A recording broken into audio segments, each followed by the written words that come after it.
One of the great conversations that we have in business today is when people go to say, Josh, we've got to get really good at recruitment. And one of the things that I say to them, maybe you've got to get really good at retention. Now, what you've got to realize that if you can keep great people on the inside of your organization, that's a really stable workplace. And I love bringing in new people because they bring a new level of energy. But one of the best ways is to think very differently about retention. And a simple thing that you can do is write down a list of all the people that work inside of your business today. And then what I want you to do is to have a column where you actually write down the last time you had a meaningful conversation with them and what that meaningful conversation was about. Now, as the organization starts to scale and start to build, you're going to have less and less of those conversations. But if you can be more aware of what's actually happening, then all of a sudden you've got a chance to go back and get back in front of that particular person. Now, one of the things that exceptional leaders do is they identify the top 20% of people in their business based on cultural leadership.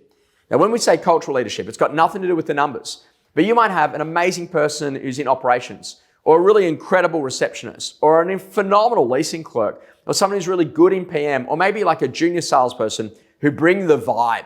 They bring the energy to the organization. They're a great cultural leader. And if you ultimately keep them inside of the business, those cultural leaders allow the business to be able to continue to grow over that period of time.